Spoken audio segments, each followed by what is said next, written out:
Assalamualaikum warahmatullahi wabarakatuh. Saya Dr. Meiti Adiana, spesialis jantung pembuluh darah konsultan dari Divisi Prevensi dan Rehabilitasi Jantung RSUD Dr. Sutomo, akan menyampaikan materi mengenai rehabilitasi pada pasien dengan deep vein thrombosis. Deep vein thrombosis atau DVT adalah penyakit obstruktif berupa bekuan darah yang mengganggu mekanisme refleks pada pembuluh darah vena dalam. DVT biasanya terjadi pada ekstremitas bawah. Gumpalan darah yang terbentuk biasanya menyerang anggota gerak bawah, namun dapat terjadi pada lengan, pembuluh vena mesenterika, dan pembuluh vena otak. Gumpalan darah dapat menyebar ke arah proksimal yang membuat DVT menjadi penyebab kematian ketiga terbanyak pada penyakit kardiovaskular. Pasien dengan keganasan berisiko 4-7 kali lebih tinggi menderita komplikasi DVT dibandingkan dengan pasien yang menderita penyakit non-keganasan. Faktor-faktor yang mempengaruhi peningkatan risiko tersebut antara lain recent major surgery, hospitalisasi, central venous catheter, kemoterapi, agen antiangiogenik, obat-obatan imunomodulator, terapi hormonal, eritropoietin, serta transfusi. Angka kematian jangka pendek pada pasien dengan DVT tanpa emboli pulmo terjadi sebanyak 2-5%. Dengan kejadian DVT proksimal atau di atas lutut lebih banyak dibandingkan DVT distal atau di bawah lutut. Risiko DVT untuk kambuh sangat tinggi terjadi, terutama di 6 bulan pertama. Komplikasi DVT jangka pendek dan menengah dapat berupa perluasan trombosis serta terjadinya emboli pulmonal yang menyertai DVT. Komplikasi jangka panjang berupa post-thrombotic syndrome yang terjadi pada 30-50% dalam 2 tahun pertama terjadinya DVT. Post-thrombotic syndrome atau PTS merupakan sekumpulan tanda dan gejala dari terganggunya venous outflow sebagai akibat dari obstruksi pembuluh vena dalam atau reflux yang ditimbulkan oleh DVT. PTS diderita oleh 20% hingga 50% pasien DVT. 5% hingga 10% diantaranya yang menderita PTS berat hingga menimbulkan ulkus pada kaki. PTS biasanya terjadi dalam 1 tahun pertama DVT, namun dapat terjadi setelah 10 hingga 20 tahun kemudian. Gejala dari post-thrombotic syndrome antara lain nyeri kronis, rasa berat pada area DVT, bengkak, dan rasa kram pada area yang terkena DVT. Gejala ini biasanya dipicu oleh posisi berdiri dan membaik dengan mengangkat kaki atau berbaring. Aktivitas fisik berpengaruh pada pencegahan primer dan sekunder dari penyakit kardiovaskular, termasuk pada progresivitas dari penyakit DVT. Banyak pasien DVT yang bersemangat untuk bisa kembali beraktivitas fisik seperti semula, sehingga dibutuhkan program latihan fisik yang memadai untuk membantu penderita DVT melakukan aktivitas sehari-hari pasca diagnosa DVT. Tujuan dari latihan fisik pada penderita DVT antara lain memperbaiki gejala DVT dengan meningkatkan pompa otot betis yang menurunkan tekanan hidrostatik yang dibutuhkan untuk menimbulkan suatu edema. Kedua, menurunkan statis pada vena yang mencegah terjadinya progresivitas trombosis atau trombosis berulang. Ketiga, pada pasien dengan intermittent claudication, beberapa mekanisme yang menguntungkan terlibat dalam aktivitas fisik, seperti redistribusi aliran darah, perbaikan pada reologi darah, perubahan metabolisme, perubahan morfologi otot, dan perubahan pada persepsi nyeri. Keempat, latihan fisik membantu dalam meningkatkan kualitas hidup pasien DVT. Terdapat 3 fase latihan fisik yang dapat dilakukan pada pasien DVT, yaitu early phase atau fase awal, yaitu fase mobilisasi awal pada fase akut dari DVT. Fase kedua adalah fase short term atau jangka pendek, di mana latihan fisik dilakukan pada 1 tahun pertama setelah diagnosa DVT ditegakkan. Fase ketiga adalah fase long term atau jangka panjang, di mana latihan fisik dilakukan pada fase tidak lanjut atau follow-up dari DVT. Rugby dan kawan-kawan melakukan multicenter randomized prospective study pada 103 pasien DVT. 103 pasien tersebut dibagi menjadi 2 kelompok, yaitu intervention group dan control group. Dilakukan mobilisasi pada intervention group yang dilakukan di sekitar bangsal pasien selama minimal 5 hari.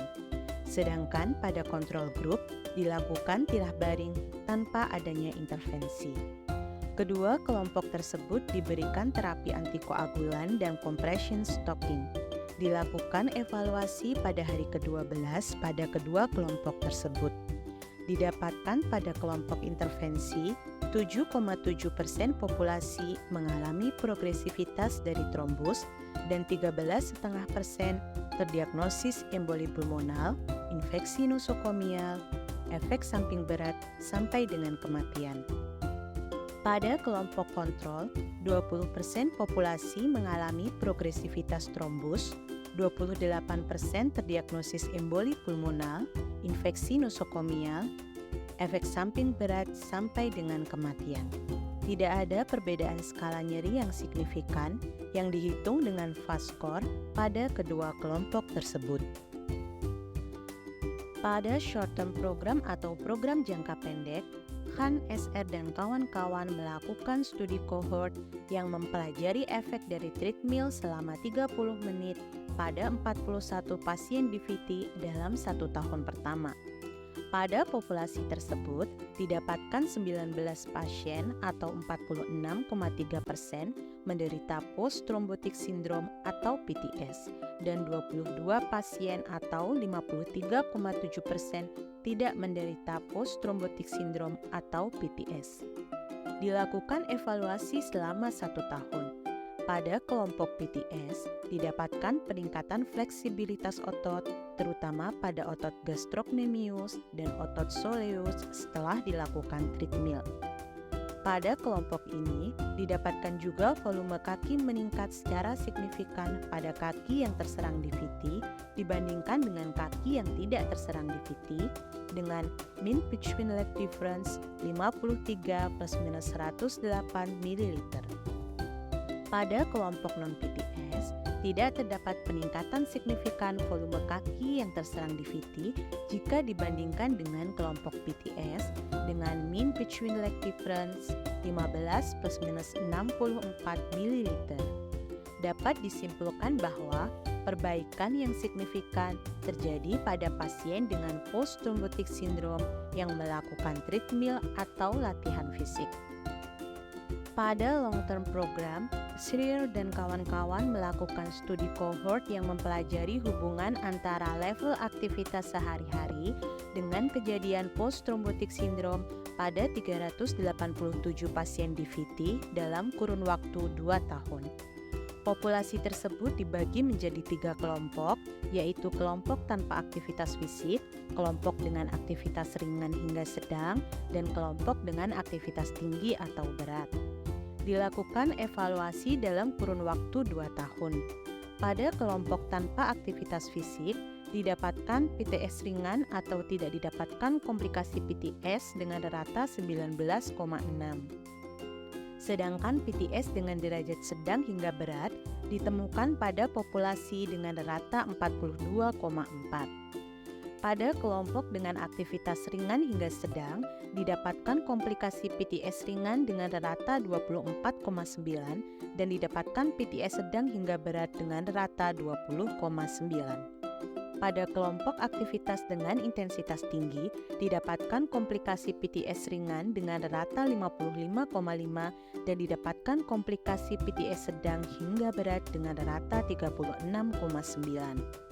Evaluasi aktivitas fisik yang dilakukan pada populasi dilakukan dengan menggunakan kuesioner Godlin.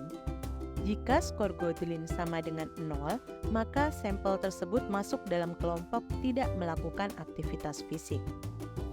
Jika skor Godlin sama dengan 1 hingga 20, maka sampel tersebut masuk dalam kelompok dengan aktivitas ringan hingga sedang.